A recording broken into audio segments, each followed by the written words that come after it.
βίντεο.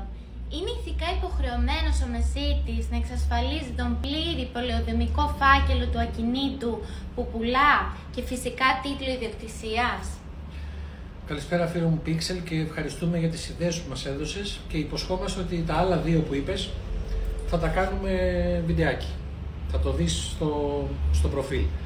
Λοιπόν, το συγκεκριμένο τώρα, κοίτα, ανοίγεις τώρα μεγάλο θέμα, δεν ξέρω, έχεις καμία σχέση, είσαι μεσίτης ο ίδιος, έχεις κάποιο συγγενή ή οτιδήποτε, αν θέλεις μας λες, αλλά ανοίγεις μεγάλο θέμα με την ηθική υποχρέωση. Τώρα το τι είναι ηθικό για μένα, τι είναι για σένα, τι είναι για τον απέναντι, καταλαβαίνεις ότι υπάρχει πολύ μεγάλη διαφορά. Λοιπόν, θα ξεκινήσω από το τελευταίο που είπες. Φυσικά τίτλο ιδιοκτησίας.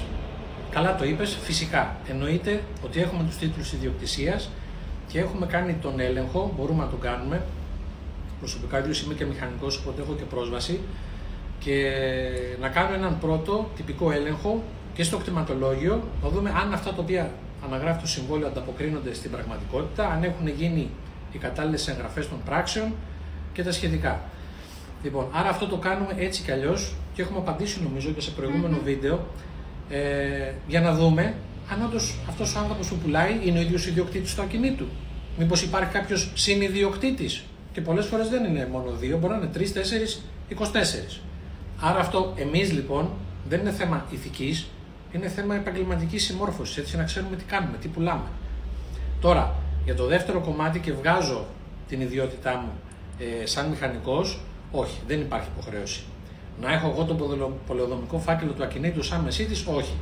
Με διαβεβαιώνει θεωρητικά ο πολιτής ότι τον έχει ή ότι αν δεν τον έχει μπορεί να τον συγκεντρώσει, μου λέει αν έχει γίνει κάποια τακτοποίηση ή δεν έχει γίνει τακτοποίηση και ερχόμαστε εμείς σε επαφή με τον μηχανικό του.